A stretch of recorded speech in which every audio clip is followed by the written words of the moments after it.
Well, there's no problem. If you had a gun, shoot him in the head.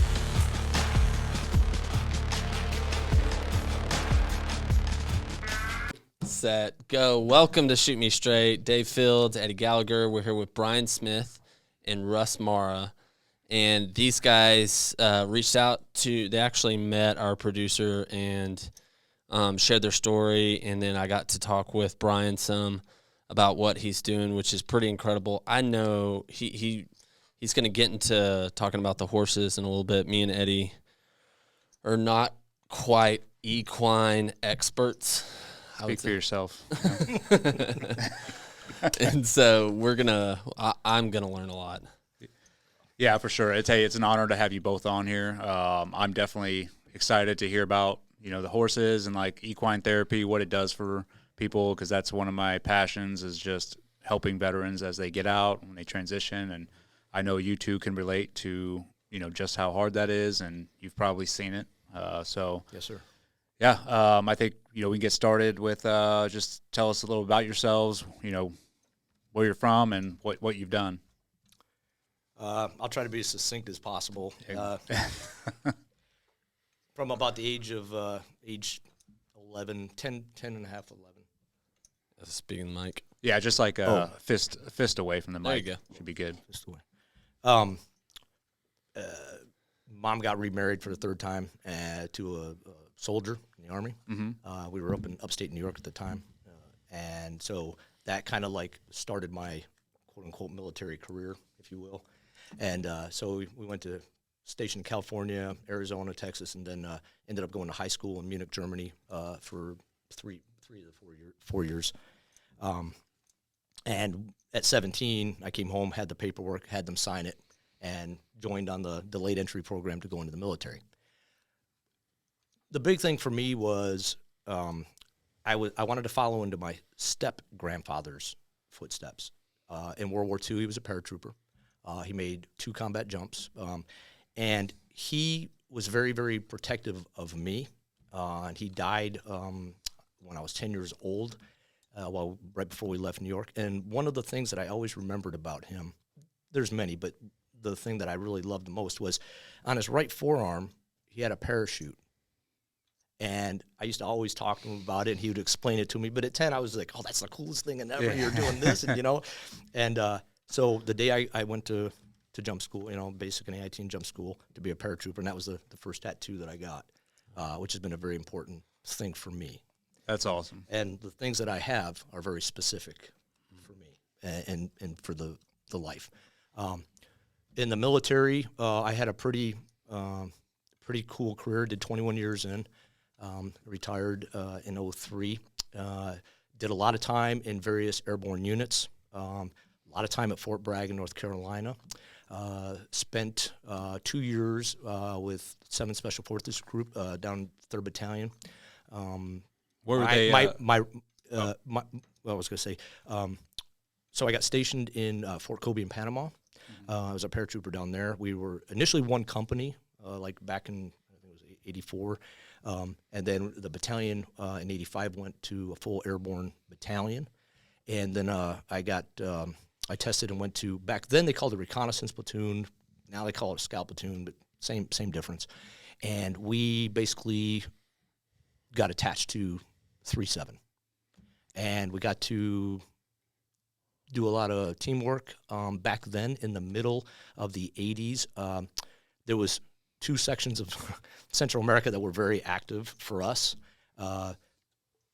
primarily in Honduras and then along the borders of Nicaragua and El Salvador. And basically the mission was to assist the Honduran government and their military and subordinate units in defending their country.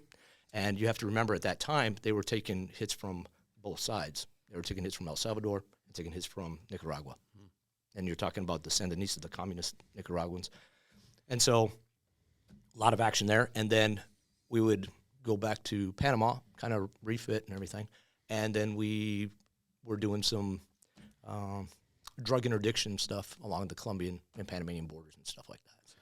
Were you playing in that role? Were you guys conducting FID down there? There was some FID, yes. Yeah. There was Yes, there was FID missions down there. Any type of DA type of operations were way above me, and were usually because something occurred in a training environment. Yes. So that's all I'll say about Yeah. that. But yes, there was several FID missions that we were very fortunate to work with. 2 teams specifically that probably don't need to discuss that any further. But yeah.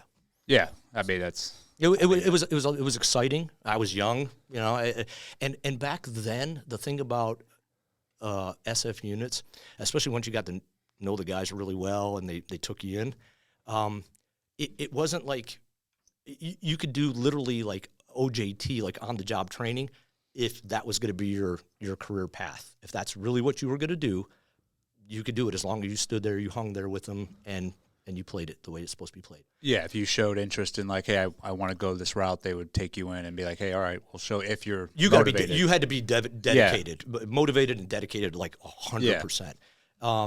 And so when I left, I had put in 4 orders to Fort Bragg, obviously, and I had to wait about 8 months. But at the time, I think you guys will appreciate this. At that time, and this is when I first met Russell, we were in 1st Battalion of 325th Airborne Infantry Regiment, and the battalion commander, the 05 at the time, was a guy named Lieutenant Colonel Dan McNeil. And so that's how far back I go, because, you know, he later became Joint Chiefs of Staff and stuff. So, and the one thing when I first met him, he got my paperwork for the Special Forces Qualification Course, which is what it's called, to go to the school. He got my paperwork. I got called up there, and I didn't know, you know, I mean, I knew he was the lieutenant colonel, but I'd never met him before. I was just a Joe now. And he's got the big old nice looking Special Forces tab. I'm like, yes, he's going to sign that paperwork. I know he's going to sign that paper. And of course he did. And then so in January of 0188 was our class, and that's what started that. And then following that, I ended up staying, after the course was over, I ended up staying at SWIC. I for some reason, I seemed to pick up Morse code for some reason pretty good. Yeah.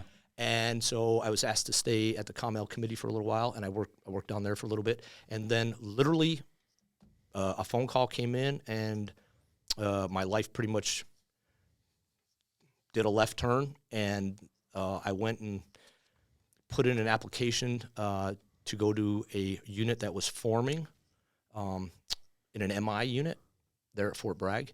And then I went there and I stayed there through the first Gulf War and everything. So I kind of went into the military intelligence field. We ran a strategic reconnaissance /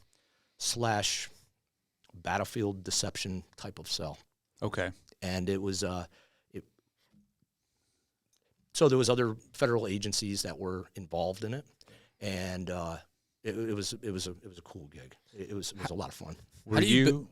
Go ahead. And I was just a peon. I'm just like E6 at the time. So were you a comms guy in the, like, what's an Echo? So an Echo is a Special Forces communications sergeant. Yeah, at that time, and that was one of the reasons I think why I got it, because some of the well, I'll just say, like, there was items that were utilized and stuff that were that back then were used against adversaries that were so realistic you couldn't tell. It was amazing stuff, especially in the communications sector. Mm-hmm. And it did play a fairly significant part in Iraq and stuff. So, yeah. How do you get good at Morse code? Yeah. Become a comms guy. Yeah, I honestly, I really don't. I know that they, in the beginning, they were like, I remember there was like, God, Russell, was like 142 of us or something, right? Yeah, it was like, there was like the class. So then, I don't know how, unfortunately, I don't know how it goes now, but then. They don't use it anymore. Yeah, they only had 3 phases, first, second, and third. But if you were going to be a comms guy, you had to go to the thing called AMIC, which is Advanced International Morse Code. And I remember going down, I'm like, advanced? I don't even know, like, the beginning of Morse code. And so they said there was 142 of us that started. And I'll tell you why I remember this.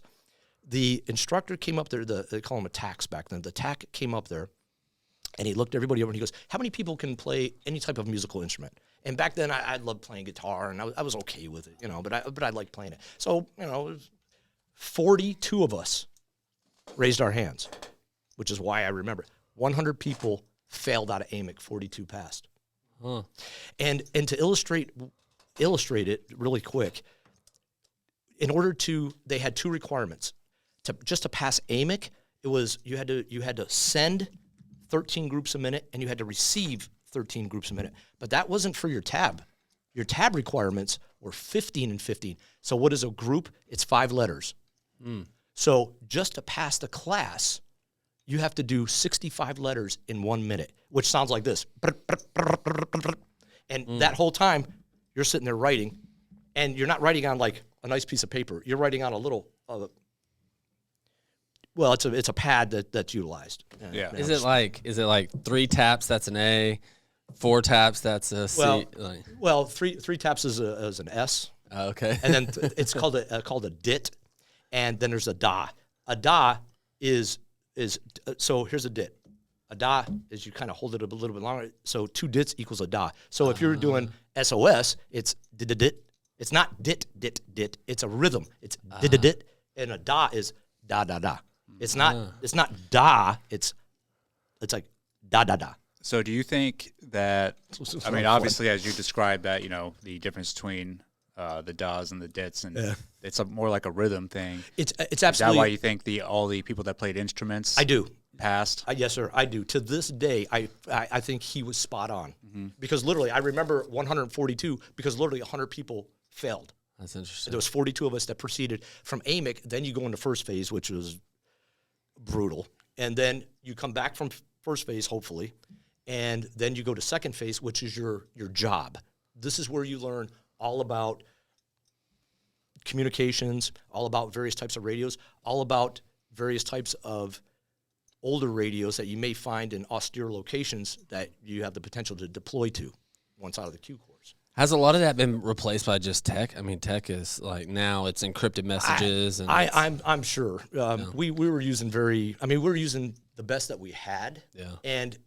And I think it was probably there was encrypted messages as well. Oh, but we used encrypted all the time. But it was a different level. Those pads were special pads. You can once you're done, you light them and it's just flash paper and it was all kinds of crazy stuff. Yeah.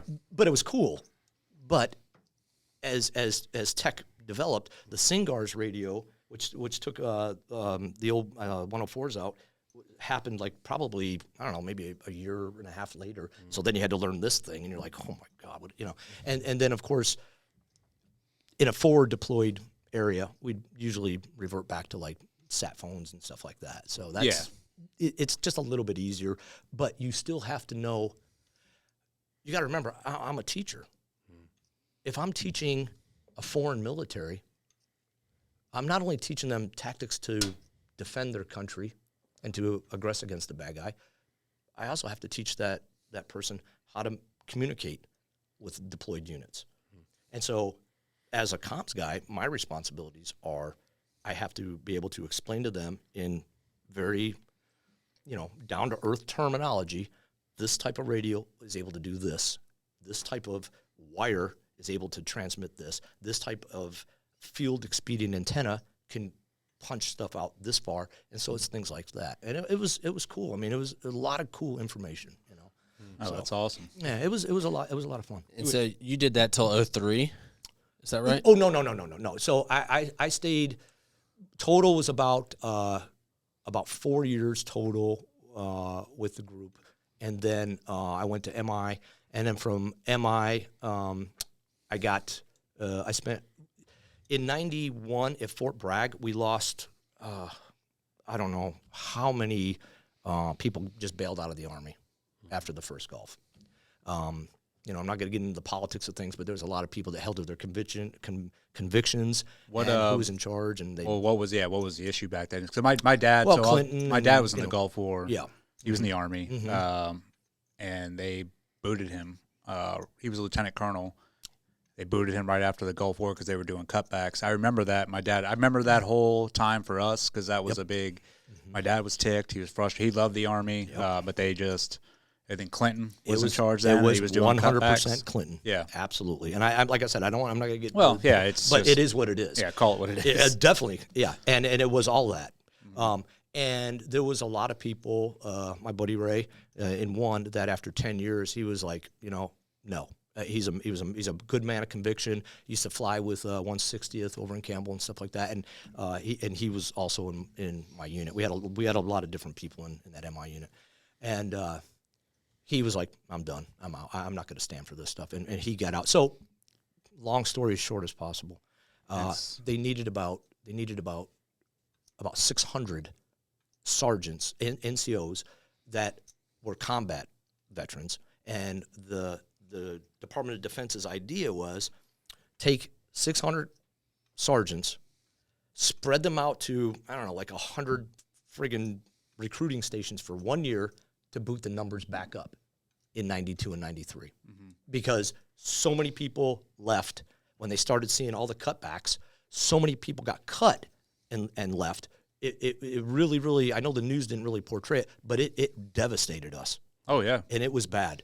So you kind of got voluntold. I did that for a year. Thank God I got to come back to brag because it was a long year, but it was worth it to a certain degree. And then spent time with the mighty 505th Parachute Infantry Regiment, and then got voluntold I'm going to be a drill sergeant for a couple years, for 2 years, and did that. And how hard was it when you did that year to get people to join? It was beyond extremely difficult. And, as much as I could never be a recruiter, my beret is off to them because they got a difficult job. It is a legit difficult job. Yeah. And I can't even imagine today. So I bring that up. My son just enlisted. Oh, good for him. So tell him thank you for in that. the Marines. And, I was talking to the recruiters when I took him down there because obviously I went down to make sure. I'm like, you guys aren't pulling any fast ones. But I was talking to them, I'm like, hey, dude, how is like the retention now and like getting people to join? And they're like, dude, one a month. 1 a month. Yeah. They're like that because I was like, what's your quota? And he's like, right now, 1 a month. And I'm like, dang, that's nuts. And they are so stringent on who they let in too. Right. I mean, my son who, no health problems, like, but they literally were like scouring his record. And they're like, oh, you had dental work done when you were 13, like, well, they gave you this drug. Wow. And so they're like, we have to review that. And I'm looking at them like, dude, I remember when I joined, I was like, they were like, oh, you want to come? Like, come on in. And it was no questions asked. Same thing. The thing was like, have you done drugs? Are you on drugs now? Okay, you're good. You're good. Yeah. Yeah. No, I'm tracking. It was extremely difficult. Yeah. I went to Manchester recruiting station in St. Louis, Missouri. I've never been to St. Louis. It was hard, and I wasn't. You had to go to the school because by whatever ForceCom or I'm sorry, it was TRADOC standards.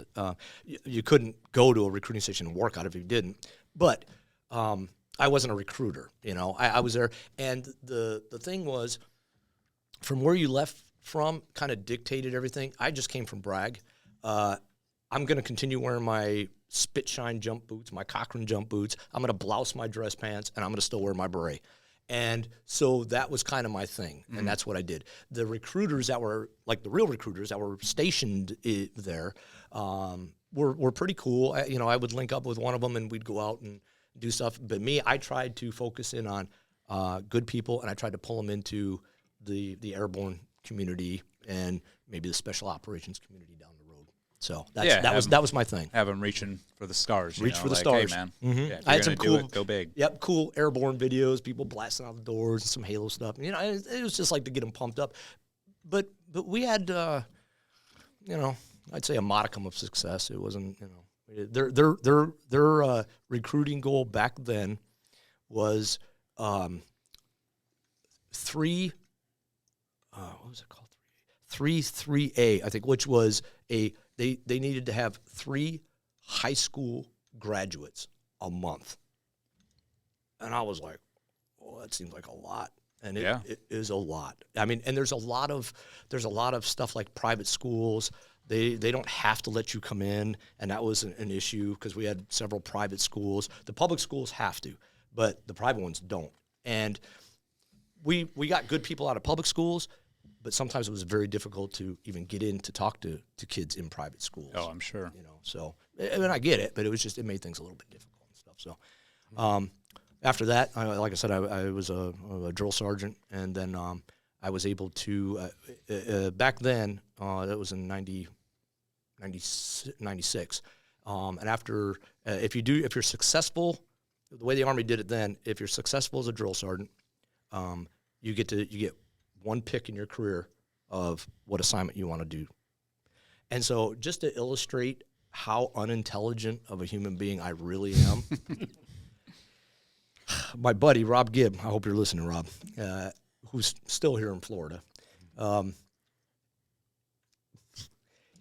It got time, we were getting close, and we were talking one day. We had the privates out on the friggin' range, and I'm just clubbing them in the head every now and then, like, oh my God, please.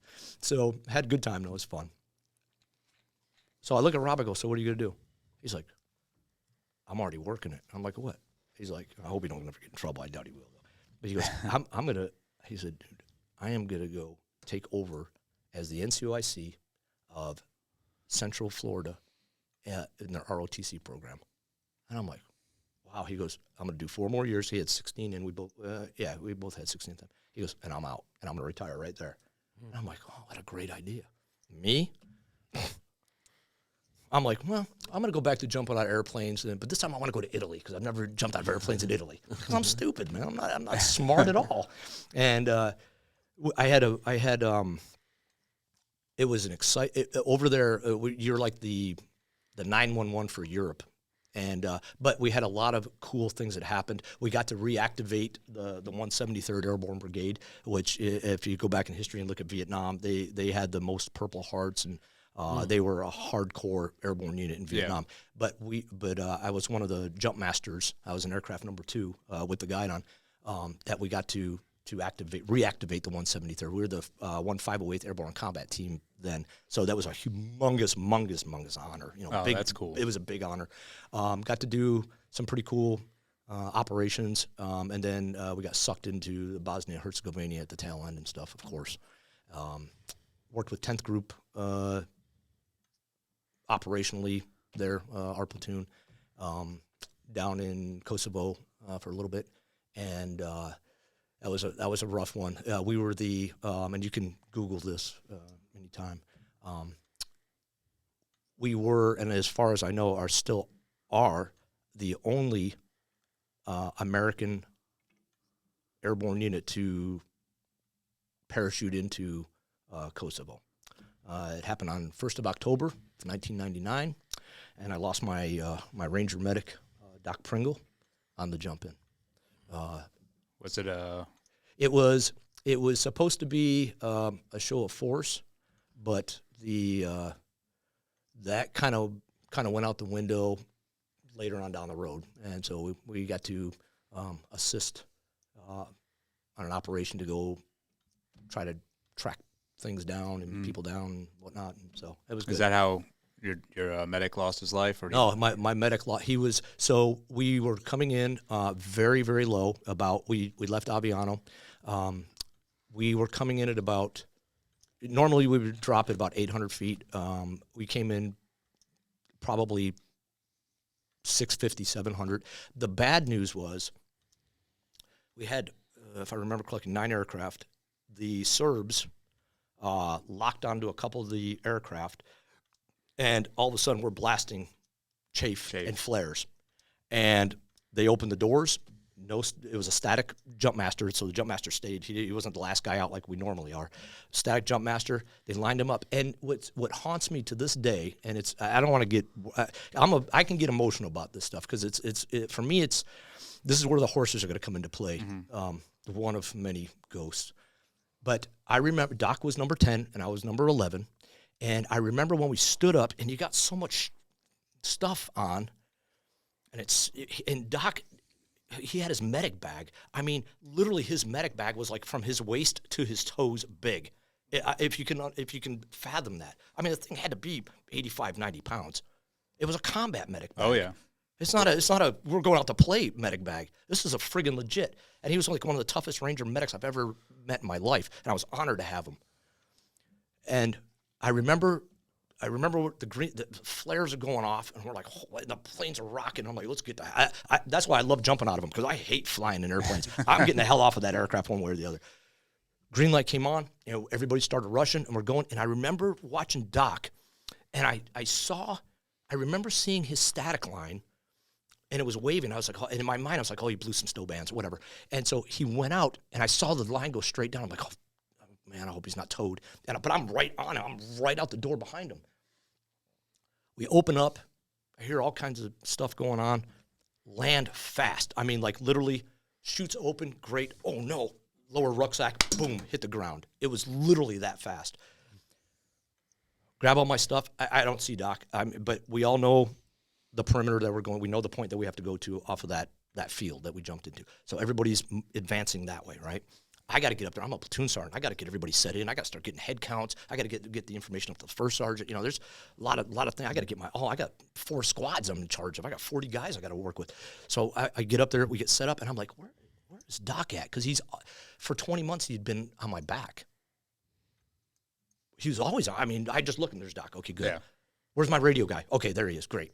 Okay, good. Let's go. I got the headquarters on. Let's roll. We can set up our perimeter. All right, machine gun here, machine gun, and start rocking it, right?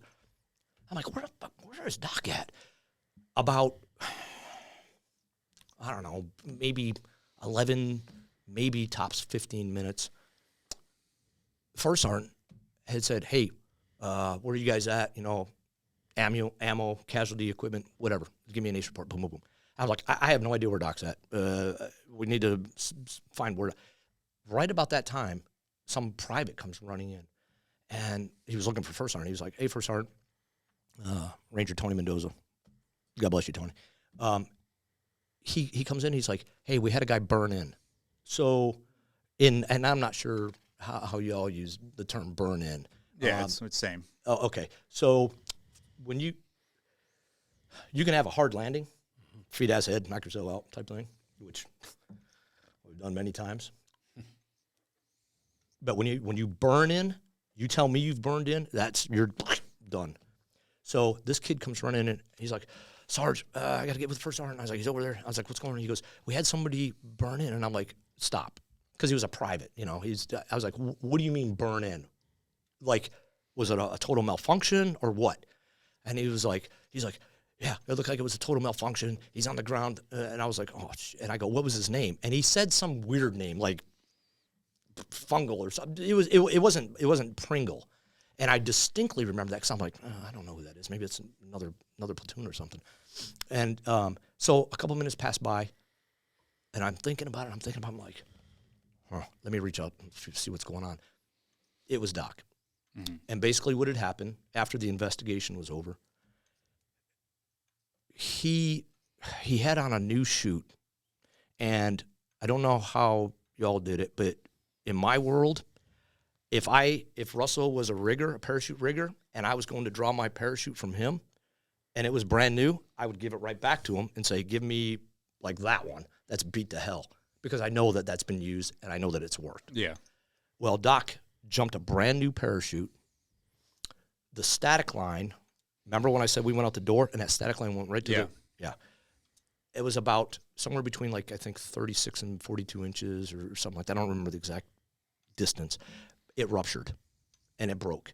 And because we were so low, he went out 1,000, 2 1,000, 3 1,000 and hit the ground. Still in that position. Yeah. When they found him, believe it or not, he was still alive, unbelievable, but was basically jelly on the inside. They loaded it. We got 2 emergency Blackhawks that came in from Camp Bondsteel, I think it was, and they came in hot. They loaded him up, and unfortunately, 1 October of 1999, Sergeant Doc Pringle went to Valhalla at 1410 en route into Montenegro. So he was every bit a friggin' warrior as you could ever ask. And so I know you guys can't see it, but it says roll call on my arm. Mm-hmm. And I talked to Randy about this. And I've talked to a lot of veterans and a lot of like cops and stuff like that, because after I got out of the military and everything, I ended up working for Las Vegas Metropolitan Police Department. I retired from there, and I loved it. I loved it. It was hard. It was fun. It was exciting. But it takes your toll on you, and mentally and physically. Oh, I'm sure. It really does, especially then. But it's roll call, and of all the broken bones, and I've got a lot, and I've got a lot of pins, plates, and metal in my body, I have zero right. I have no right whatsoever to ever complain about a single friggin' thing. Not one. All I got to do is go like that. There's not a single person on my arm that wouldn't change positions with me right here, right now, without a doubt. And that's kind of like one of my little things that keeps me on the ledge, honestly. I get up, I go outside, I look up, I give thanks every single day, every day. And I have told so many people, there's people that have come to our ranch in Nevada, and now I want to get them over here in Aiken, where we're at in South Carolina, now that we moved over here, that it's not the big grandiose things, man. It's the small things. And once you appreciate, you learn how to appreciate it, because some people don't know to do that. They don't know to appreciate it. No. And they don't know how to appreciate it. It's not their fault. They haven't been trained yet. They don't know, you know? It's like working with wild horses. That horse is far smarter than I could ever be. That horse knows far more than I could ever know. But in order for me to be the teacher of the horse, I got to be the student first. So I have to go through the things that horse kind of experiences in a humanistic way. It's no different. It's absolutely no different. Let's hear about that. I want to hear because I want to hear about the horses and how you integrate those. Absolutely. So, everybody's heard about like equine therapy and the benefits of it, and it's true, hands down, true as true can be. At Bragg, or in the military, you're kind of put in a position, especially as you go up in rank, where you kind of have to become a quasi-historian. You have to know history, especially about your branch of the service. So, one, you don't screw stuff up that was screwed up before, and two, you gain benefits from the things that went well, and that's part of it. And when you got good commanders, sometimes they have a reading list. When you get up to like E7, E8, E9 rank, like I did, they like, these are required readings. You're going to read these, Sarge, period, end of story. All right, copy that. No, it's good. It's good training, right? So I always had a big thing about Western history and like the cavalry and stuff like that. I just loved it, because I've always loved horses, but I haven't always been a horse guy. I bounced around too much. I never had an opportunity. So it was kind of later in life, but when it hit me, I used to go to the coast when I had a little free time and see the beautiful horses that they would run over from the islands and stuff, off in North Carolina, Ocracoke, and the Corolla herd and stuff like that. It was the coolest thing ever. But they weren't out west, and I had known what Mustangs were. I wanted to see them for the first time. So in order to learn about them, my wife, who is a federal investigator, she's a federal agent, and I'll just leave it at that currently. When I retired at Bragg in 2003, and within about 2 months I got rehired with Department of Defense, basically doing the same thing, running the anti-terrorism program for all of Fort Bragg. That's what I ended up doing. Working with JSOC, working with all the units in the 82nd and 18th Airborne Corps and stuff like that. In that capacity, one day my wife was sitting there on her computer, and there's a government job site, usjobs.gov, that you can go, and that's where you apply for like positions in the government. And she had a great position. Well, she kind of threw in a resume, just for giggles and stuff. And she got a hit back, and they're like, yeah. And it was in Las Vegas, Nevada, as a federal investigator. And I'm like, well, hold up. What about me? Hello. So one thing led to another. Literally within like a 3-month period, she got the position, and it was a promotion, and she's going out there. This is when we talk about God has a plan. He's got the universe set. There's no doubt about that.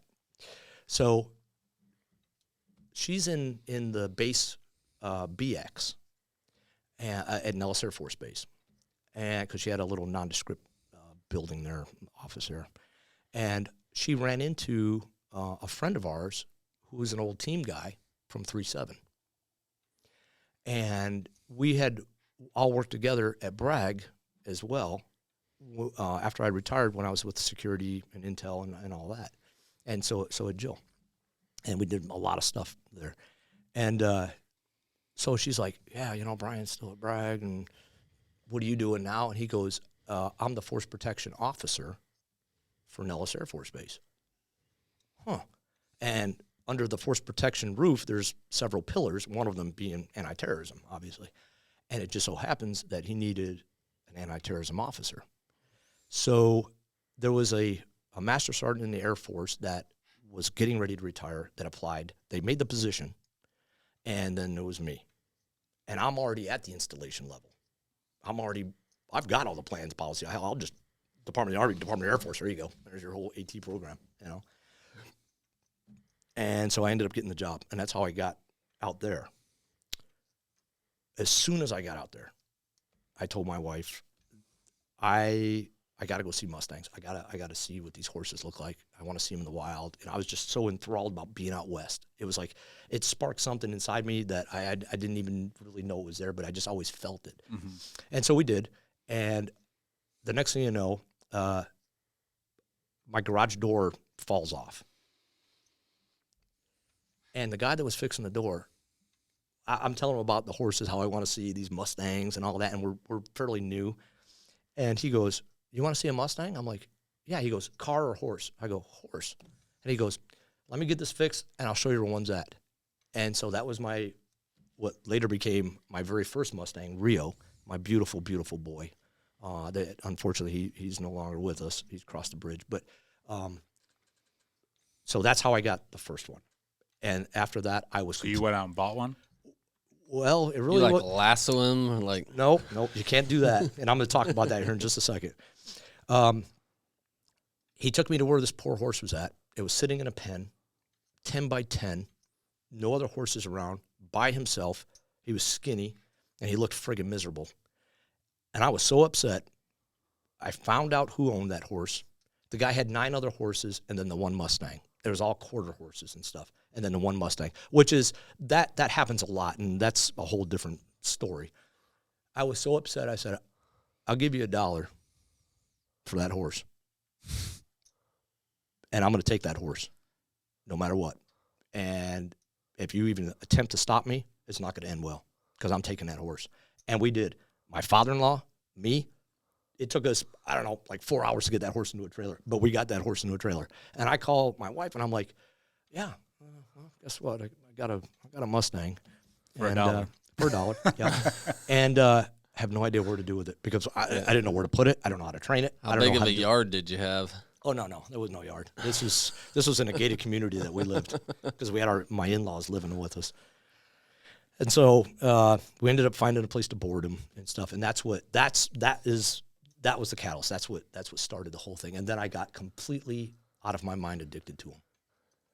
Is it something special about Mustangs versus others? Yes. Okay. So I try not to work with domestic horses. I have for friends and friends of friends over the years, but I really, people call and like, oh, you work with wild horses? Yeah. Well, I have a horse that's stop. No, you either did something wrong or you ruined your horse. Now, when you get these beautiful animals, it's a clean slate. I got people, and don't get me wrong, I love all horses. I'm a horse freak.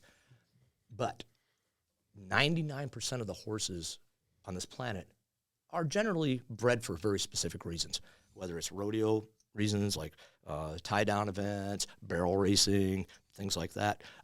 Or if it's for like eventing, jumping, dressage, if it's for endurance, whatever. The Mustang is built for one thing only, and that's friggin' survival.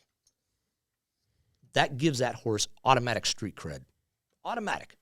That horse can tell something that fast. It's the most amazing thing to see. So what do you mean when you say it's built for survival? So the horse is born. They're feral horses. First off, since you want me to really get into it, I'm going to get into it and explain something. And this is for all the people out there that are like these armchair warriors on the Facebook stuff that are like, don't do this and don't kill those. But they have no idea. They're hurting the cause. They're not helping the cause, man. These horses are feral stock that we can trace back at least until to 1519 when Cortez came over and blew through Mexico. King and Queen of Spain gave them 16 horses that we know the names of, and they used them. And those initial Spanish bloodlines, back then they didn't have corrals and stuff. They just kind of let them graze freely. Over the course of the next decades of conquistadors coming through and then just Europeans coming into the country, all these horses were coming down from Mexico, coming up into our country, which really wasn't our country at the time, but they were moving up there. And then you got the Europeans coming into our country, forming our country. And eventually out west is where their paths crossed. And they produced these multi-blood horses, which are now the Mustangs. The beauty and the thing that, if there's any takeaway, this is one of them. These are our country's horses, and they're cousins to Burro, mind you, because we've used them just as much. But these horses are literally how our country was founded. There was no roads, there was trails. There was no vehicles, there was horses. These horses is how we completed our manifest destiny from one coast to the other. There's no ifs, ands, or buts about it. And when you look to this day, when we do adoptions, we talk to the adopter and we convince them, once I'm able to get up to the horse and the horse trusts me enough where I can pull about 40 hairs, we send them down to Dr. Cothran down at Texas A&M University, and they do a DNA test. When we get the DNA sheet back, it's amazing. It's 3 columns, 1, 2, and 3. Your primary bloodline, secondary bloodline, tertiary bloodline, and then there's 50 breeds. Those 50 stock, those 50 breeds that are on that thing are based all the way back to at least 1519, okay? And then forward, all the bloodlines we got. When you look, it's so cool to tell adopters, like, oh, look, you've got Turkoman. You got Gallicino. Oh, you even got, Hanoverian. That's why you got the big legs, which is German. But think about it. These are our country's horses because they carry the same exact blood that you, me, Randy, Russell, we all have that mixed blood. Of all of our people that have came from over water to come to this country, to establish this country as it is on the blood of these animals that they brought with them. That is why in 1973, Congress passed 71, Congress passed the Wild Horse and Burro Act. It's called the Roaming Free Wild Horse and Burro Act, signed by Richard M. Nixon. And when you read the preamble, they talk because they recognize not only the historical importance of them, but also because they are a thriving, living part of our ecosystem of this country. That's how important they are. There are millions of horses in this country, as everybody knows. Millions. Not one of them, except for the Mustang, has a congressional act that protects them, period. And that's legit. That's awesome. I mean, I didn't know that, And most people don't. Yeah. They don't realize it because they don't get into the weeds of like doing DNA testing and stuff like that. And that is one of the things. So when you look on our website, funnyfarmmustangs.org, O-R-G, when you look at the website, it's all about history. I try to make it very historical so people understand the history of it because honestly, it's a political hot potato. It really is. And we'll dive into that. Well, real quick, Yep. so is what you're saying that they're about most American, just like we were formed Yes. by Europeans coming over and Well, saying it. from every country that our blood is made of, that have come to this country to make this country, Yeah. that's what they brought that stock with them. It's like the most American horse. It is the American horse. That's why it's a National Wild Horse and Burro program by the BLM, the Bureau of Land Management. Yeah. That's why. It's not the American Quarter Horse Association. It's not the Thoroughbred Association. Although well, my horse was $400,000. I got $1 million Mustang sitting out in my pasture right now. Never even knew that. Yeah. He's worth more than $1 million as far as I'm concerned. Why? Because he's an American. So other breeds, like, are they like more purebreds and this, and then these are Mustangs are typically feral, wild. Well, so I want to, and I want everybody in the whole planet to understand these words. Yeah, they're feral horses, of course. They're not wild horses. They're born, they're raised, and they thrive in the wild. The wild, why the BLM ever even made that name drives me crazy, because they're like, the wild horse. Stop. It's not that they're wild. You can go and stand on George, one of my Mustangs right now, if you want. Any one of you guys, you can come up to my place. I'll put you on George. You can sit there and stand on him and wave to anybody you want. That's your wild horse for you. No, they're not wild. They were born and raised in the wild. But because of that, their level of intelligence and their ability to get it is unbelievable.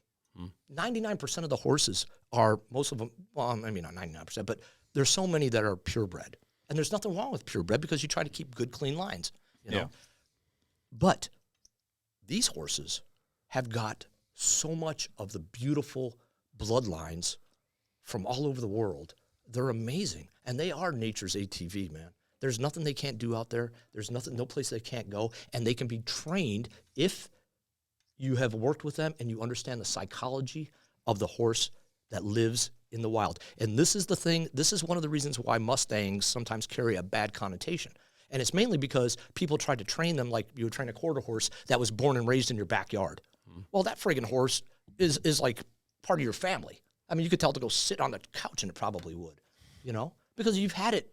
You had it born in your backyard in a foaling stall, and you from Well, day he one, wasn't. They're not born free. right. You from day one, you've been doing what? Oh, my little foal. Oh, I'll help mama milk it. Oh, I'll pet it, and doing the right thing because it's called imprinting. You want to imprint the human part of it, but go out in the wild and take an 11-year-old stallion that's been out there fighting for his mares and his foals for age 2 on. Whole different psychology, man, when it comes to working with them. Trust me. Yeah, sounds like Whole different psychology. sounds like my kids. Can you come over to my house and train my feral kids? Exactly. It's a whole different psychology, and I try to impress that upon especially adopters and stuff like that. It's like you can't train these guys like they're quarter horses. Not now. You have to do what's called gentling. We don't break anything. If something breaks, what do I got to do? I got to fix it, right? I hate the term. I cannot stand. I broke 12 horses. Well, did you fix all 12 horses, or what happened to them? Because it's a stupid term and makes absolutely no sense. Why am I going to break the spirit of a beautiful animal like this? What do you think fear and pain, do you think that horse is actually wanting to do something for me? Or do you think that horse is so afraid of me, it's going to do something for me? Big difference. So we don't practice that. We practice strict gentling. And it's very time-consuming. It's very slow. It's very methodical. But you know what? I could care less. If I'm the guy doing it, you're on my timeline, and you're on that horse's timeline. And sometimes a training session will be 15 minutes. Sometimes that training session will be 15 hours. It just depends. Depends on the horse. It personality depends of the on horse. the horse. That's right. My mentor and very good friend, Ed Dominguez, to me is probably one of the greatest horsemen on this planet and a true son of Texas. Shout out to you, Ed. And I still learn from him to this day. Took a chance with me. Didn't know anything about horses and damn sure about Mustangs, but now I got this beautiful white Mustang named Rio. I had no idea. I approached him. He said, well, I'll charge you $75 an hour. I'm like, I can't afford that. Are you kidding me? And I was like, I was kind of hoping maybe you can show me what to do so I can do it, you know? And he did. He took the chance with me. And he would have me go out in the desert especially when I started getting horses, my own, multiple horses, and then started getting into the adoption process real heavy. And I would go out there, and he would be like, "Okay, we're gonna go find a band of horses, and you follow them. Have my little notebook and my little pen and everything, and I want you to write down what the mare is doing with the foals, the mama is doing with the youngsters. I want you to write down what the stud is doing. How's he walking? Where is he walking? What sounds is he making?" Oh, I got notes, man, for days. I got so many notebooks of notes from Ed. And then the next day he would come down and we would pick one of the horses up for adoption. He's like, "Now I'm going to show you some training techniques passed down from my family since about 1840 in South Texas that they've been doing with horses." And amazing. And that's how you learn the art of gentling properly.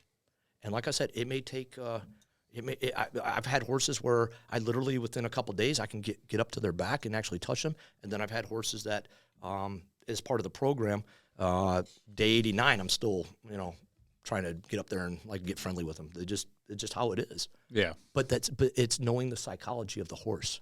And once you're in for life. When you talk about loyalty, that's loyalty. You mean the horse? The horses. Yeah. And so I'm going to segue that into talking about the importance of these guys.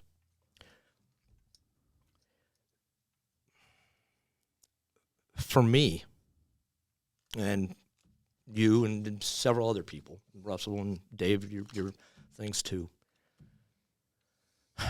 we always pride ourselves on being good warriors and training and being able to push stuff off. But at least in my case, I've had many nights, I call them ghosts. I don't call them demons. I'm scared of demons. I don't like demons. I call them ghosts. And I've had plenty of ghosts come and visit over the years. Thankfully, less now than before, but I have. And it's just, and you try to deal with it. And I've had some moments. Thank God I've got an amazing wife that has always backed me 100%. She was in the Army, did 7 years, jumped out of airplanes, rappelled out of helicopters. She was a MI. She was a CI, counter intel, Arab linguist, deployed to Middle East with 5th Group as an Arab linguist. And now, like I said, she's a federal agent. But amazing woman, has always stuck with me and has helped me. But those horses, I could go up to those horses and tell them all my secrets and know they'll take it straight to the grave. And that's the importance of them. That is the importance of them. You can talk to them. And they can feel your energy so much. If I was to approach a horse, especially the Mustangs, but if I was to approach, like, say, one of my Mustangs, they automatically know, like, if I'm coming at them, they can tell. They'll like, you can see them, they'll like, their hackles will stand up, or their head will shift a little bit, or they'll cock their head, or they may take a step back, like, uh-oh, what's up with Daddy, if I'm having a rough day. Yeah. But they also can tell if I'm having a different type of rough day, and I'm working at keeping those ghosts away from me. And they come right up to you. They'll put their head right into you. They know. They just friggin' know. And it's amazing to me how that keeps you on the ledge so much. So we started reaching out to vets. We reached out to a lot of police officers on my department quietly. And we even got into working with some autistic kids, which is, I want to read you a beautiful story, and one in particular that we were all in tears about. I can't tell you, at least especially with cops in my department, how many times. My rule was simply this: text me or call me that I know that you're coming, so I don't meet you with a weapon system of some type that I have many of, because that's just how I am. So I know who you are. Here's the code to the gate. You can come in. If you want to talk, I got 2 ears and they work just fine. If you don't want to say a word, you don't have to say a word. You want to spend 15 minutes? You spend 15 minutes. You want to spend 15 days? You can spend 15 days. I don't care. It has nothing to do with us. It's about you finding that thing inside with those horses. Because my horses, you can go up and just love on all day long. They eat it up all day. because we've got Ben. You can ask Russell; he's been there many, many times. And the burros just as bad. They're just as the burros are sometimes even worse. They'll come up and just want to just love on you completely. They're amazing, and you can't help but not feel that. It is literally impossible for a human being to not feel the stress come off of you. You can't. It's impossible. And so for us, that's a huge thing. And that's really been one of the primary fundamental things that have always kept me on the ledge, especially in some dark nights. And I'm not afraid to admit it. I mean, for years I didn't, but now I'm good with it because it's not me, it's the horses. And I want people to understand that's what these guys do. That's what they do for us.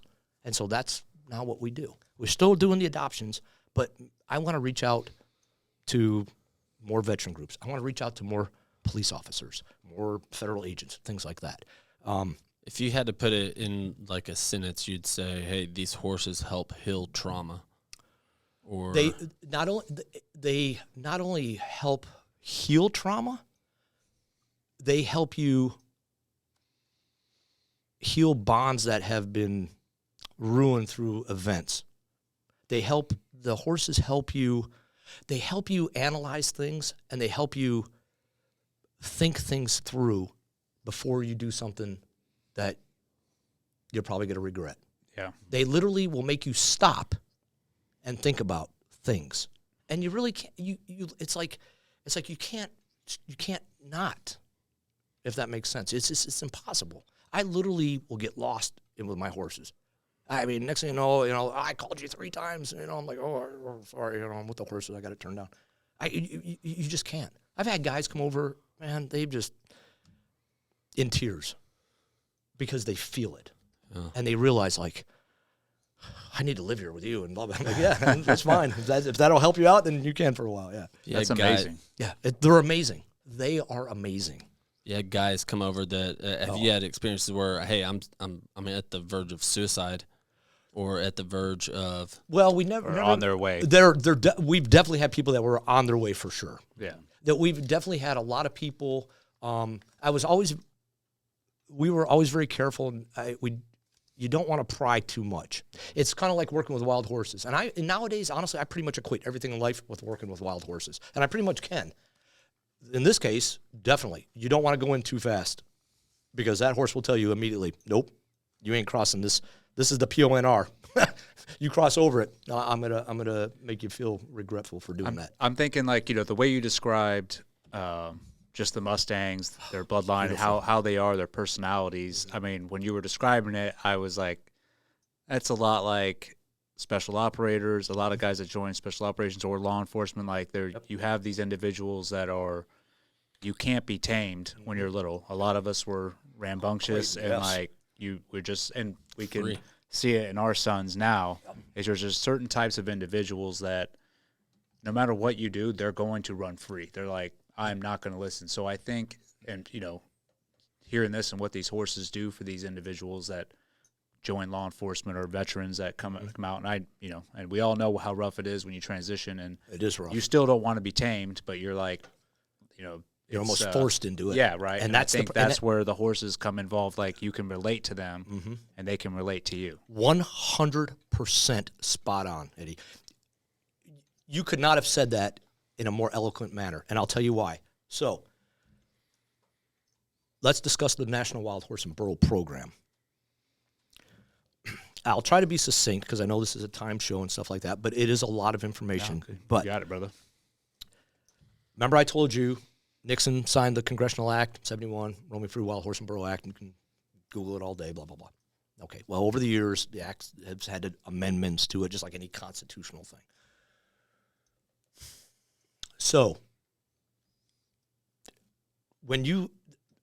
of the 10 western states, which is where the Mustangs themselves are, they group in areas, and I have to tell this, and it's on our website too, but I have to explain this to bring everything to your amazing point.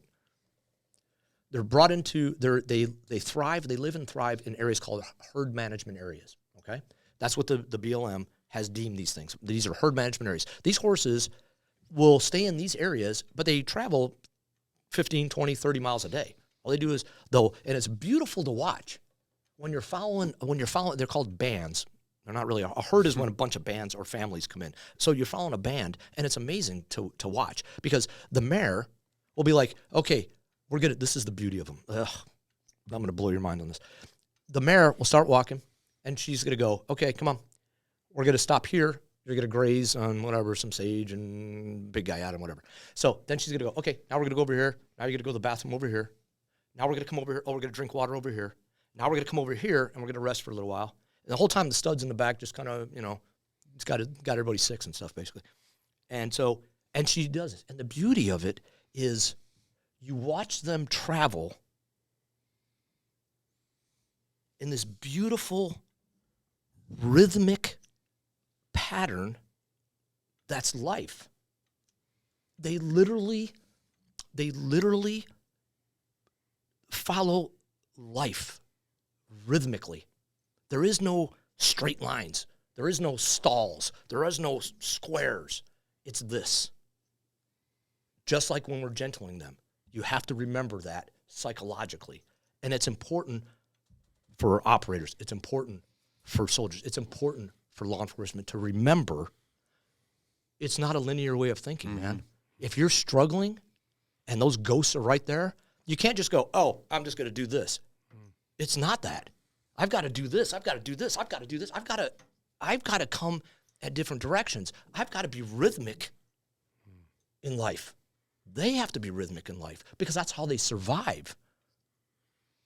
They can't stay in one spot here because something can go wrong in their mind. The truth is, the mountain lion is like the only really natural predator other than man. But it's very rare indeed. Most lions would never come down. They may try to take a foal out, but it won't last long. The coyotes, they don't have enough balls to do it. So, but they don't know that. Yeah, it's instinctive. It's instinctive. They don't know. They're built for survival, man. So they're always moving. They're always moving. They're always watching. They're always moving. But they move in the rhythm of life. So that's super interesting. It's almost like operators, vets, these guys. Are you saying like they've gotten out of that rhythm? They are out of that. They're broken, and they get these horses, wild Mustangs, get them back into that rhythmic. They have no life. choice. You have no choice. You have to. When I'm gentling a wild horse that's never been touched by a human being, I can't just walk up to the horse. Not going to end well at all for me. Okay? It's very rhythmic. It's very gentle. It's very slow. I have to go with the rhythm of life. I have to go with the rhythm of their life and how they think about it. So, conversely, we have the HMAs. The government, in their infinite wisdom, and when I say infinite wisdom, and I'm probably going to get a little pissed off, to be honest with you, but here's the deal. You got a guy in D.C. wearing a $3,000 suit, which I will never own. He doesn't have hands like mine, I can guarantee you that, and he doesn't wear boots like I got. Promise. Yet, he's the one, or hell, even she's the one, that gets to dictate the management of wild horses and burros. You don't even know the difference between a Mustang and a friggin' thing. And I know it's the same old. Yeah. But it's the truth. Yeah, it is. It is the truth. They're so jacked up. Now, I'm not talking about the wild horse and burro specialists down like at my level that help me out with the adoption stuff. Those folks are spot on, man, and they love them as much as I do. Not more, but at least as much. So these HMAs are given a number. They're assigned a number based on the government's hydrologist, based on the government's biologist, based on the government's friggin' archaeologist and every other ologist that the government has. And they say, okay, this HMA right here can only support 200 head of horse, 25 burro, 57 deer, 29 sage grouse, 14 friggin' frogs, and a partridge and a juniper bush, But they literally give it an assigned number. Why? Because the BLM is not only responsible for wild horse and burros, they're responsible for the protection and the management of all public lands. So as much as I wish they could eat everything, the reality is they can't. Because they have to share, it has to be an ecological balance of our open range land, or we don't have open range land. So it makes sense. The problem is the horrific management of said operation. as an example. So Nevada, which is considered the wild horse and burro state. We have more wild horse and burros than any other of the 10 western states. But if you combine them all on the open range right now, and my numbers may be a little skewed, but probably not too far off, there's probably upwards of 80 to 85,000. The problem is the BLM says the open range can only support in this condition about 27,500. Compounded with the fact that in the holding corrals, so hold that thought, you already see there's tens of thousands more than what the open range, according to the government, can support, which is bad. Now, when they do a gather, used to call it a roundup, they call it a gather, they take this HMA, remember they said 200 horses. Well, the Forest Service and the BLM's wild horse and burro specialists, they'll go out there, do counts. They do helicopters to count them and stuff. They'll be on the ground counting them. And so they say there's 310 horses there, so 110 have to come off. Where do those go? So they go to, and for anybody listening, it is 1,000% illegal to slaughter horses in our country, and we don't have any slaughterhouses, regardless of what you read on internet. So they go to the BLM's short-term holding facilities. Now, the wranglers and people that work there are legit great people. They got amazing hearts, and they care for these horses literally as much as I do. Their whole mission in life is to get every single one of them that comes in either sold outright or to the civilians or adopted, okay? After about 2 years, if they're not out of there, they move them to private long-term holding management areas that are generally contracted out to like farmers and ranchers that got like thousands of acres, and then the government pays them a stipend of $1.50 per head per day, and basically for the rest of their life, and you just turn them out onto 5,000 acres and let them eat and whatever. It's like foster homes. It's basically like fosters. Yeah, exactly. And then the farmers and ranchers, they're given a little bit of a stipend to help out, but they don't really do anything with the horses. Some are creative and they can bring some in and start working them a little bit, and then say, hey, open for adoption if you want to come. You can do stuff like that, but most of them just turn them out. Mm-hmm. Okay. So, in the holding facilities right now, remember, let's say 87,000 on the open range, they can only support 27,000. So we're already 60,000 plus over on the open range, which has to come off. And also, there's about 50,000 in the holding corrals right now. So when you put that together, that's a lot of horses. The fear is going to be that somebody up in the administration, regardless of what administration, one day decides, and they've tried it before, that they're like, well, why don't we eliminate them? Why don't we humanely euthanize them and go back to the 30s, chopping them up into dog food, which if you look at the history of the wild horses, we killed so many Mustangs that a lady named Velma Johnson, Wild Horse Annie, was the one that started the grassroots program that culminated in the Congressional Act back in the 50s. She started it.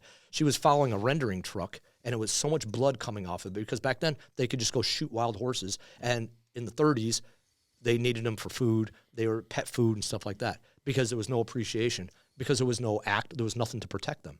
We almost eliminated all of our horses. Ours, yours, mine, his, ours as a country. We almost eliminated them, and that's what started the whole grassroots program to get the Congressional Act.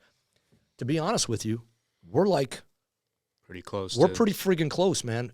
And there's things that the BLM could do to facilitate, but they're so friggin' close-minded. You try to, the people that I've worked with, they've tried to push things forward and they get shut down by they don't even get past the middle level. That sounds about right. Yeah. And you're just like, what are some ideas or some contingencies that they could do? Okay, so I'll tell you a good example. I was up until this year, well, my membership is still current. There is a nonprofit organization called Mustang Heritage Foundation.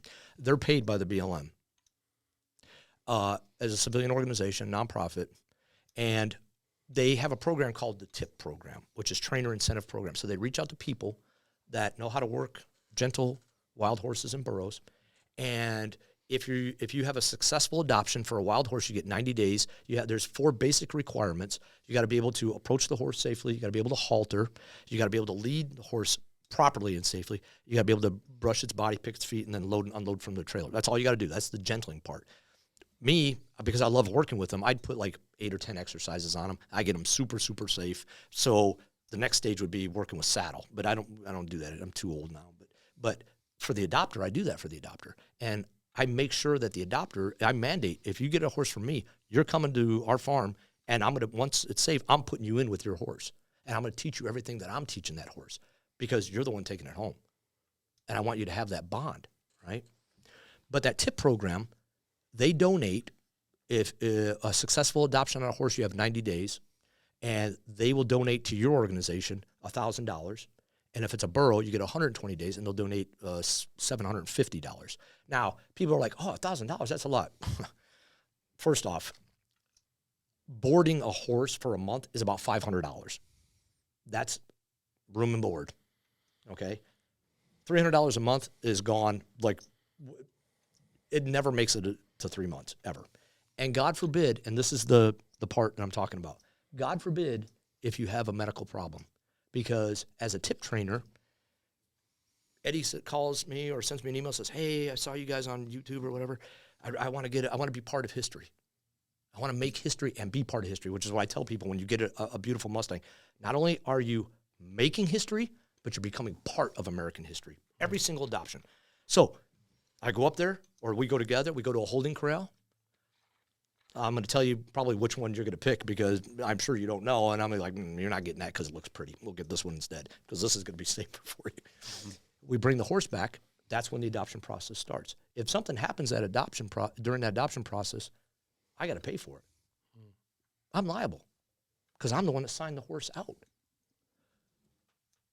Why can the government not move their stuff around and make a national, especially for the TIP program, but a national medical emergency trainer program where if you are training wild horses and burros for adoption and something happens to the horse, you can load the horse up, bring it to the vet, have the vet fix it. You don't have anything to do with the money.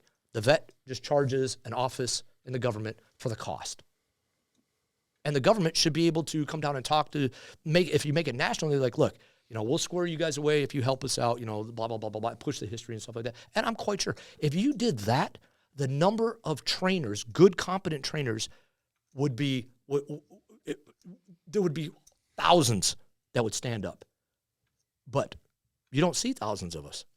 And it's mainly because you take 2 or 3 horses. I've had 3, 4 horses for adoption at my property. And thankfully, things went well, and we didn't have any medical episodes. But imagine if 2 of them colicked, which means their stomach gets messed up, and sometimes they can die from it, but sometimes you got to have surgery. Imagine that's $6,000 for one. Yeah. There's so many things that they can do. The other thing drives me crazy. So we talk about FID missions and stuff like that, right? And we talk about working with native populations in austere locations and stuff, and we try to support the indigenous populations, doing, building a school, building a medical facility, digging artesian wells, things like that. Why can we not do that out on the range?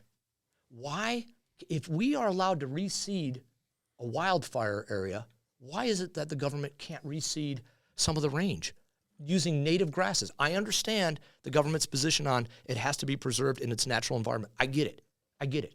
But if this area had, winter sage growing and now it doesn't, why can't we build an artesian well, run some piping for a water trough like we do in some areas, and put some new seed down and make the forage? Some of that's because it's tough. Anything relying on strictly government, right? Because 100%. You have someone over that administration. Every time you say BLM, I'm having to like, okay, Bureau. Yeah, it's the real BLM, the Bureau of Land Management. I'm sorry, Bureau of Land Management. It's a mouthful to say. I'm like, that had to do with horses, but definitely not. I think of, you know, the obviously part would have to be. I think in the mindset of private, right? Mm-hmm. I think of private. I think of business. I think of, you know, it almost have. I'd almost see the answer being somewhere in a conjunction with them. Probably leans more towards private. That you get. Well, I mean, dude, the amount of wealth here in America, and men that you growing up poor, you hear you have a poor mindset, or I did, and it was like, oh, rich people, corporation, like they're horrible people. And my experience has been, man, the more and more people that I've gotten to know that are, I mean, incredibly wealthy, are some of the most giving, you know, good men, and giving them incentives. Also, I mean, setting it up for the therapy aspect of it. 100%. You know, and why wouldn't the government want to show support for first responders and veterans? Why would you not? You have an opportunity to really, really make a difference. You talk about privatization and stuff. Okay. Why don't you find good, solid trainers that have been vetted, that have worked with Mustangs and not sat there on a computer typing about Mustangs instead, that have legit have been working with them, and say, hey, you know what? We're going to lease, you know, these 100 acres. We're going to build a BLM facility, just like you build a short-term facility, and you pick a couple people, and you guys get these horses adopted. Here's 200 of them. Oh, they provide all of it. Yeah. Why can't they do that? Why can't they do that when I have my theory that's it's easier to just shove pills down your throat from the VA and have you be dependent on the government. I don't even want to. I mean, don't even want to get into that. I mean, I'm sure that's why you get a lot of pushback on it because, and just like there's pushback on all sorts of other healing, that's people are coming out with now for veterans, and you know, you're wondering why like it's so hard to pass these bills to get these veterans help and without having to take meds, but. Really, it's about the money, and it's about them being in control. And if they got you medicated, they're in control. Yeah, I totally. You know, another portion. Totally I think you guys are touching everything, but there's a window for veterans and law enforcement where, let's say you're a tier 1, 2, or 3 operator, right? You're 90 miles an hour, 100 miles an hour. The day comes, you get out. It's over. You're dead. It's flat. There's nothing. You're not kicking doors. You're not jumping out of airplanes. There's no adrenaline rush. And people go into a depression. And it works the same for law enforcement. Absolutely. Those people are in depression because to them, in some respects, their life's done. It's over. Now what? You know, and what can I do? And they're dead inside almost. And I think it's a huge thing for them to get involved with that as well, because that would bring them out of it. It gives them a meaning, purpose. Yeah. Purpose. Yep. It's and you could see, we had a. I'll just call him Tony. That's his first name. I'm not going to go into details, but he's a major in the Air Force, Nellis Air Force Base, and great guy. We were just starting off like testing the waters with doing this with the therapy type of thing, but not like advertising and stuff, because I've never, my goal has been twofold, really. I mean, we got 3 mission statements on our website, but really it's 2. It's getting our beautiful horses and burros adopted. That's number 1. And then number 2, our educational platform. Everybody that I talk to, just like right now, I will talk your friggin' ears off about those horses and burros. I can't stop, and I'm not going to stop, because they're that important, and they should be that important to our country.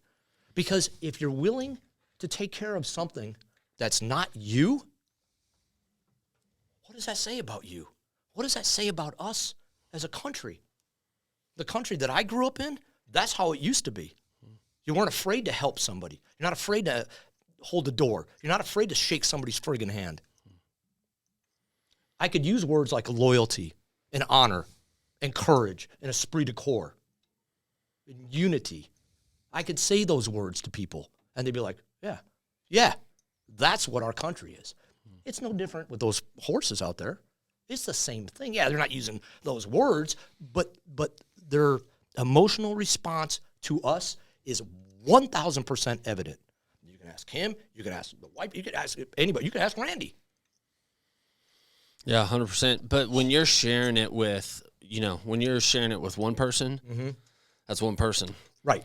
And your passion, I mean, you just bleed your passion for it, They're amazing Which animals. I could not be interested in, I've never been that interested in horses. I'm more interested in horses now within the last hour and a half than I've ever been probably in my entire life. That's awesome. I love that. That's great. But when you share it here on a podcast, then now other people, they're driving to work or they're doing, and maybe they may not care about horses, but they may also, whatever their avenue is, they begin to go, man, that's the country Yes. that I love. That's America. That is America, man. And that's what it's about. But one of the takeaways, though, is the importance, like Russell just said, that you're and I went through it. I admit it. My last day in the Army, I go up to the finance, get all the paperwork. The E7 comes out to me, and she hands me my paperwork, and she's like, all right, Sarge, here you go. And I remember, and I was like, okay, thanks. And I was like, and she just looked at me. She's like, you got any more questions? And I'm like, Thanks no? for coming out. Yeah. She goes, well, be safe and have a good retirement. And I remember I turned around and I walked, and the hallway looked so friggin' long. And I was walking, and I can feel it building up inside me because I just realized I'm unemployed. I am no longer. 35 seconds ago, I was an E7P in the United States Army. And I had the world right here. 36 seconds later, I'm just a number. I'm just a gone number now. Mm-hmm. Same thing on my department. While I love being a cop, and I lived life as hard as I possibly could and got the stuff to prove it body-wise, that's for sure. The day that my last day at the department, and it happened to be one of my academy mates who was up in HR. I didn't know it at the time.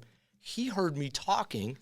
Brian, shout out Brian. He comes out, and he's like, you're retiring? I was like, poof. I said, dude, I'm done. It was right after the riots. I'm done, man. I'm done. I can't. And I was only going to do 15 years anyways. So I got it 14 and a little bit. I got hurt on the job, got a bunch of surgery and stuff. And so I was like, all right, I'm punching out.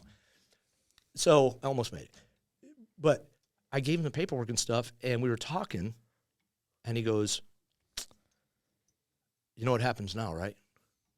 I don't know, I'll be retired and would go back to work. He's like, and they know me and the Mustangs. Everybody in the department does. I mean, I got a little paver stone that my wife and I put down at department headquarters. Legit. This is Funny Farm Mustangs, Brian and Jill Smith. It's right there when you go in the door. You can't miss it on the backside. So Brian goes, he goes, you know what's a sombering moment? I go, what's that? He goes, this. He said, as soon as I stamp your paperwork, I'm going to shake your hand. And he goes, with this finger, I'm going to go. And I go, what does that do? He goes, it deletes you from the active roles of the department. I felt so, I don't even know the right word. Like, not alone, but I just felt like crushed, because I was like, he goes, literally, man, we're just a P number. We don't really have badge numbers. It's called P number, but my P number is just a delete button away. And he was spot on, man. Yeah. And that's exactly what he did. I think that's a common sentiment with most guys in that profession, and in the military in general. Not even special operators, just all together. It's you give your whole life, your belief system to something, and then it's over. But that's that's the way it goes. I think, and that can go with other jobs as well, for sure. But I do think what you guys are doing and what other groups are doing to help, it needs to be spread, because the more help we can get for these veterans that are transitioning and get them back on their feet, find them a new purpose, and push them forward without the use of pharmaceuticals or anything like that. I mean, the better off everybody's going to be. Absolutely. Yeah, absolutely. And that leads me into the whole point, honestly, is I want folks out there to understand, whether it's with us or whoever, But, and, you know, like you said, maybe you're not into the horses and stuff, which is fine. I suggest you try it just to, like, pet them. We've literally had people that come over, all they wanted to do is muck the stalls, which means, like pick out the poop and stuff. That's all they wanted to do. And to be quite honest with you, it's extremely therapeutic. I know it sounds weird, but it's extremely therapeutic. You're mucking the stall, you got a mission, nobody around to bother you, you know what you got to get done, and you're doing it, but you're not doing it for you. You're doing it for that horse right there. You're doing something bigger than you. And that makes you feel good inside. That's what keeps you right here and not right here. That's how that works. Petting, everything. Hey, so would you say that, how did I put this?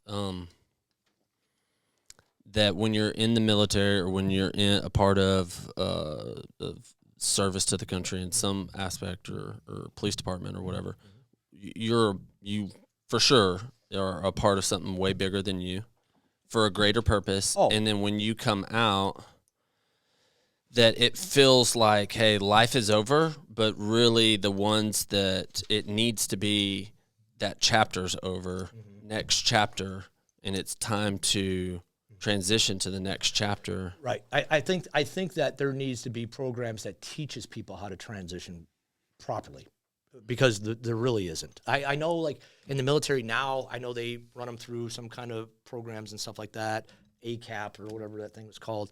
But to be honest with you, that's not what I think people need, man. People need this. They need to know, like, hey, been there and done that. Come talk to me. We can work it out. Well, your next chapter, would you say, and this is to you too, Eddie, would you say the next chapter, the requirement for it really is it also has to be something bigger than you? It has to be.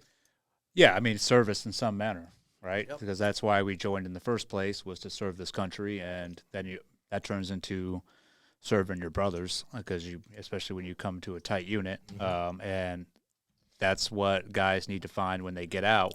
Men and women who serve, like, how can you serve, and how can you serve purposefully? And I think it does take time and patience to get there. And I think these transition programs that they have set up now, while they are doing them in good faith, they sort of just set you up to, like, oh, now you can go get a middle management position at this company, which you really don't fucking believe in, but hey, at least you're getting a paycheck, right? Yeah. And that's not doing anything for your soul. That's right. And I think that's where these things come in, Yep.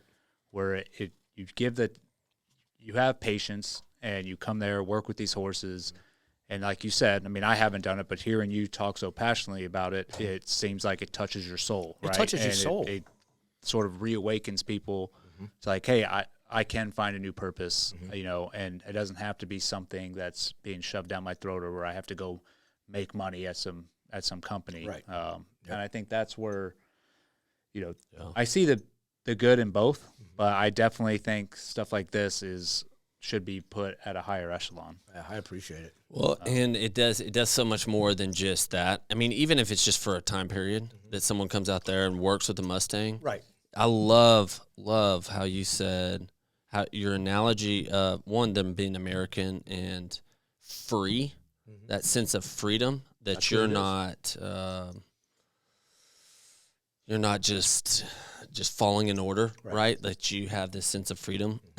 Now, guided would be good. It's guided, of course. Yeah, of course. It definitely has to be guided. Yeah. But I want to illustrate something. Do we have time to? Yeah, go ahead. I know you want to read that letter. I do want to read this letter.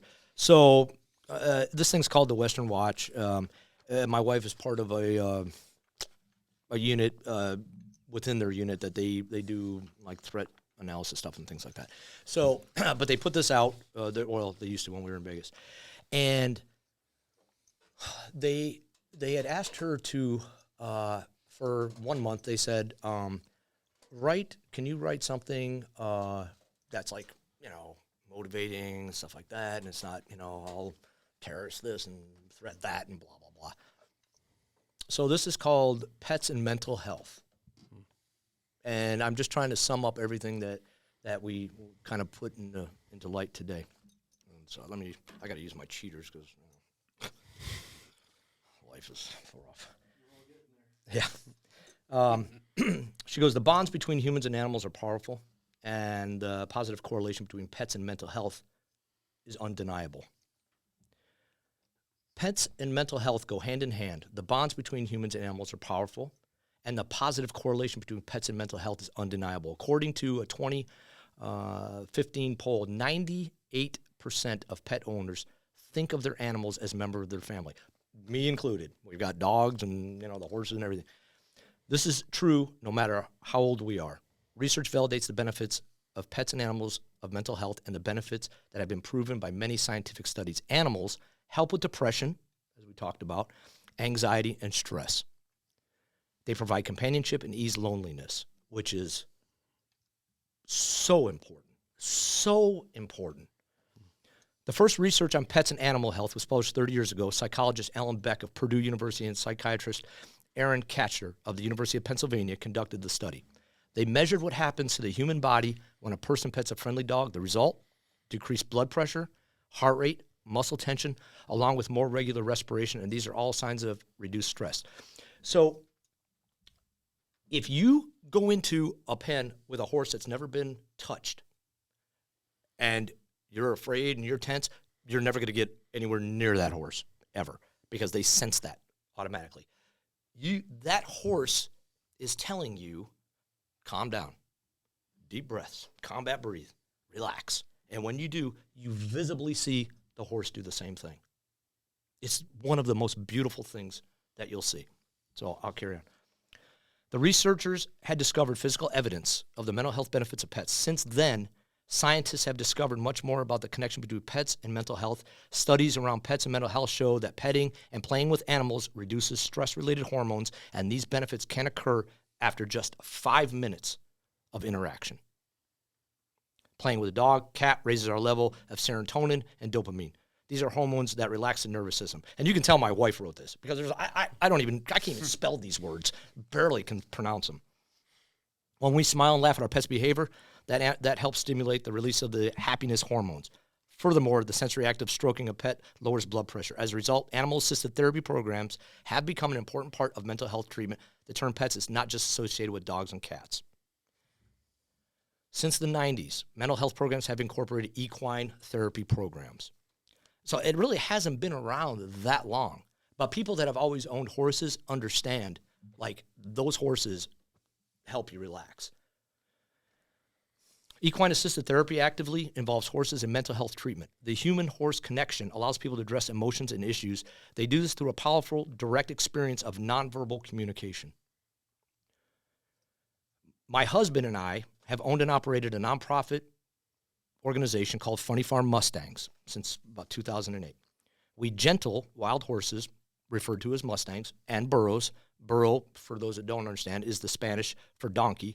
But because that was so important to the history of our country, the government continued to use the word burro for adoptions. Since 2008, Funny Farms Mustangs has also been involved in equine-assisted therapy. In addition to the myriad of horses and burros that we have gentled and got adopted, we have 8 various types of equine to assist with the therapy. We have our own 8 that live on our ranch permanently. We have 4 Mustangs, 1 Shetland pony, 1 mule, and 2 donkeys. A mule is a half horse and a half donkey. We also have a cooney pig and a potbelly pig named Wolfie and Luna. The pigs hold absolutely no function at our farm other than to make people smile. And they do. You can't help it. The cooney snores louder than all 5 of us. If all 5 of us were sleeping right now, we wouldn't even touch how loud that pig snores. But that's for a whole nother time. They're superstars, really, and are immediate stress relievers that make people laugh just by looking at them. We have seen dozens, if not hundreds, of people over the years laugh, giggle, and become downright giddy when they get in the pen for the first time and lay eyes on Wolfie. I often forget how many people have never seen a pig in person, let alone pet one and rub its belly. And this pig is 350 pounds. It's not a little pig at all. It has big tusks and everything.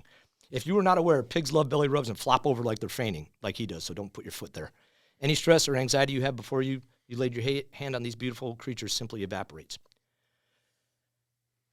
When visitors come to the Funny Farm, after they arrive, we give them the usual safety class and a little history about wild Mustangs and burros. Mustangs are a part of our American history. They are living legends, really. And Nevada is actually known as the wild horse state, And as it turns out, many native Nevadans aren't even aware of it, and it's sad. I want to interject something about my disdain with the BLM. When we asked about what else could we do, I want you to think the last time you were on an interstate in our country, how many times have you seen a sign that says, adopt a wild horse or burro? I already answered, none. Why are they not doing that? So I'm just putting that out there because it drives me crazy. Our horses are not stalled. They are out socializing in large arenas all day and night. It mimics the movement and herd mentality found in the wild. That's why we don't put them in stalls. To gauge comfort levels, we then ask people if they would like to pet the horses from outside the fence line. Many people, adults and children alike, love the idea of horses, but once they are next to one and up close, they don't really realize how big they actually can be. This is very often scary to people. It's the reason that we have a Shetland pony and donkeys, because they're smaller and they're easier to come with. Very less intimidating. It's not that they're too scary. Then we ask the visitors if they'd like to go inside the fence line to pet and hug and brush the horses. As proof positive of how equine therapy helps people, I would like to share a specific story about Victor. Victor is a nephew of a farrier named David that we used years ago. David asked us one day on one of his visits if he could bring his brother, his sister-in-law, and 3 children to see the horses, the whole family. He explained that their oldest child, Victor, was 11 years old. David explained Victor is severely autistic and nonverbal. They thought Victor would do well to be around the horses. It's something he had never seen or done before. All of Victor's family wanted to pet the horse and donkey. Victor was brought in the arena and led to the horses. He was shown how to use a brush or his hand to touch the horses. Due to his disability, we had to place our hands on top of his to show him the motion of petting and then brushing. His siblings were in awe of the horses, and they enjoyed braiding the tails and manes, and they were loving it. It was hard for anyone to gauge Victor's reaction due to his being nonverbal and expressionless. 11 years. But he wasn't in distress, and he didn't walk away, so everyone assumed he was at least content. After about 15 minutes, we asked if they would like to sit on one of the horses. This is where my beautiful boy Rio comes into play, because Rio was just unbelievable. The parents both said no, and one of the children said no because he felt safer just petting him. But the other sibling said yes. That was his sister. And she was very adventurous.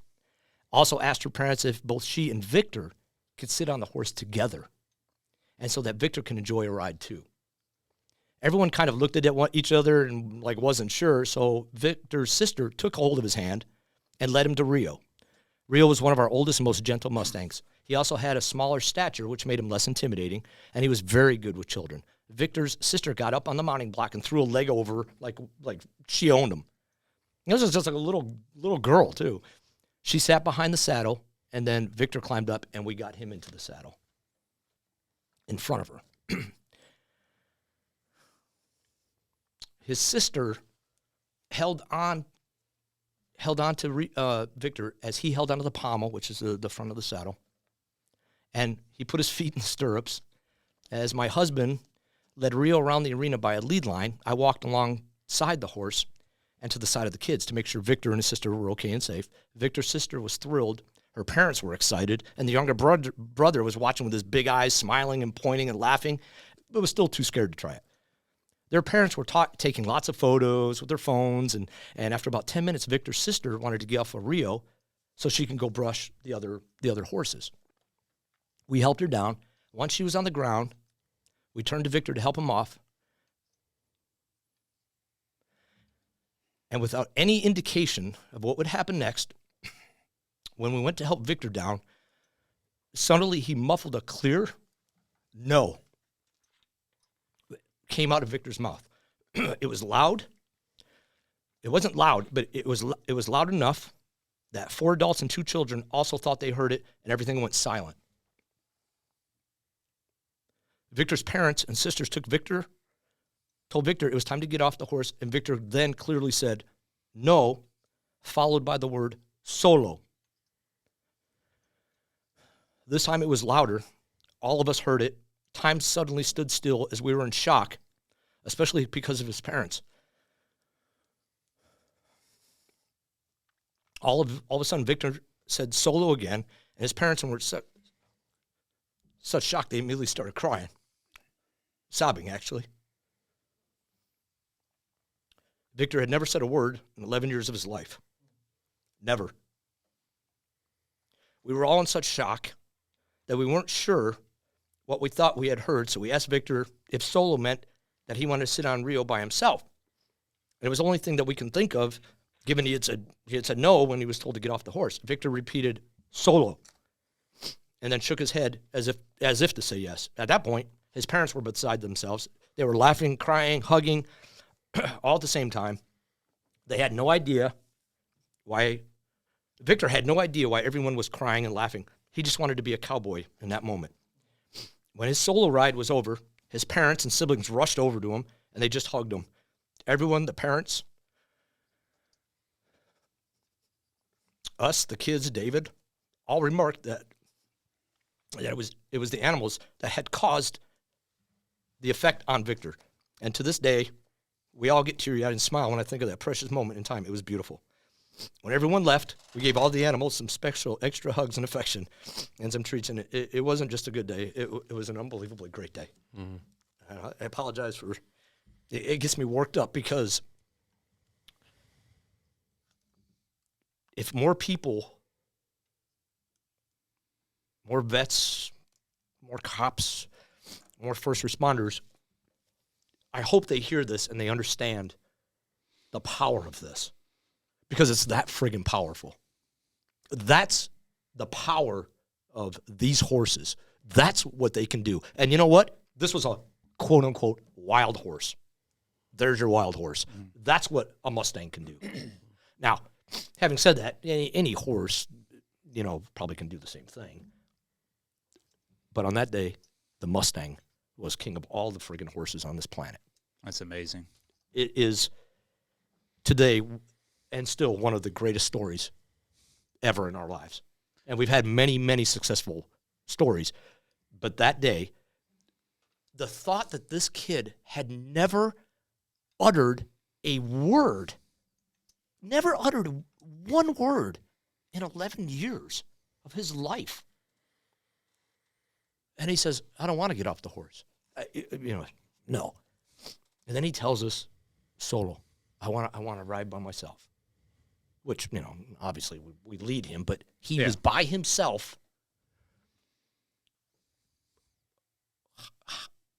There could be nothing greater doing something for somebody else and not yourself than that moment.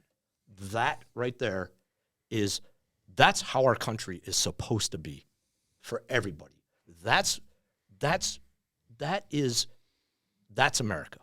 Come on. That is how my country and our country is supposed to be, is that.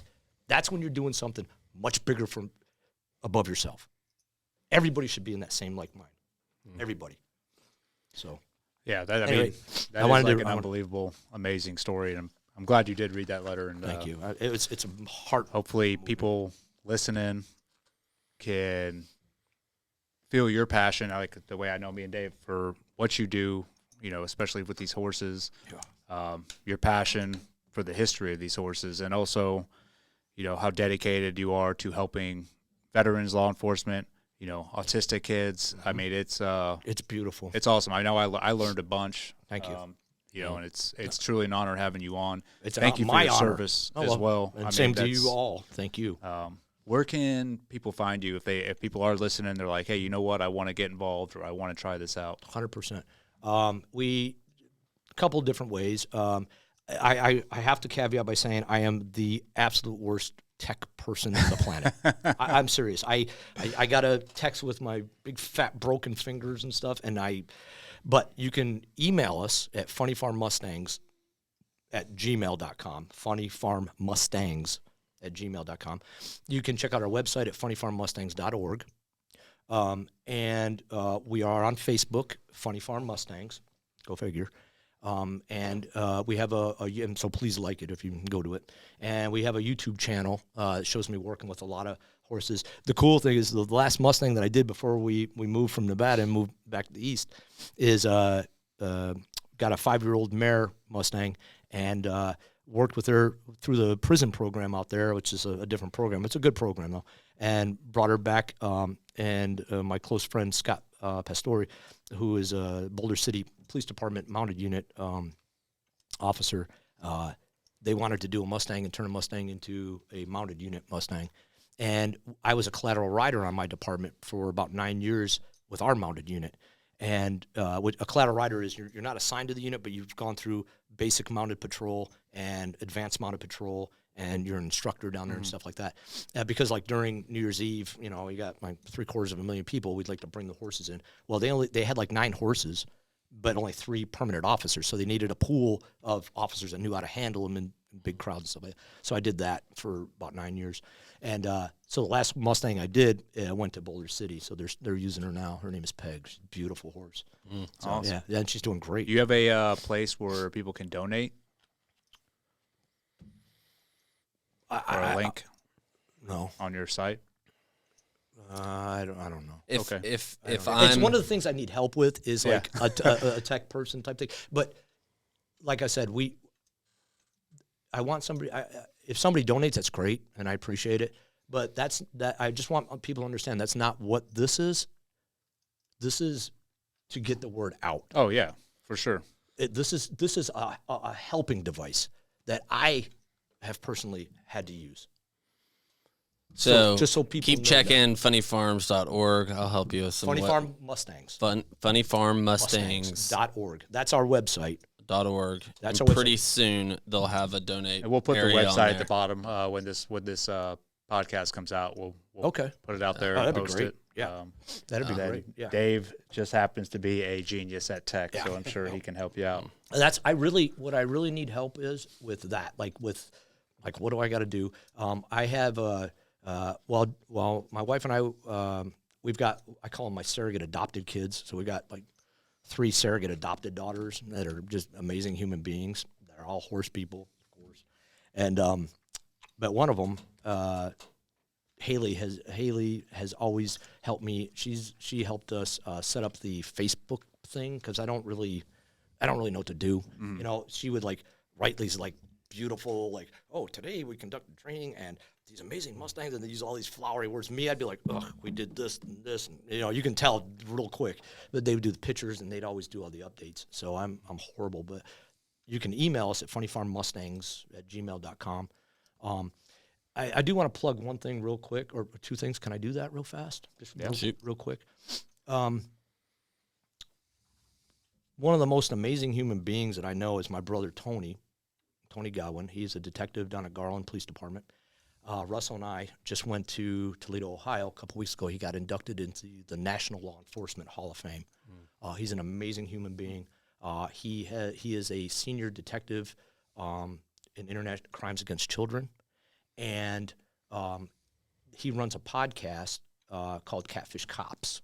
And I wanted to just for parents, if you want the real truth about internet stuff for children and internet crimes against children, please check that out for anybody, because they go over case files and you hear how horrific these predators are, and then they give you guidance on how to mitigate that with your kids and stuff like that. It's legit great information. It's called Catfish Cops. Good to have him on. Yeah, he is right now. You can ask Russell. Russell's known him for many years. He is the lead guy up at the Northern Texas Task Force for Internet Crimes Against Children, and he flies all over the country. And he's got 30 years on. He's hopefully going to be retiring in like 2 or 3 more years. But he's currently teaching. He does a lot of teaching to a lot of departments, even overseas. So he is for kids, but especially for moms and dads.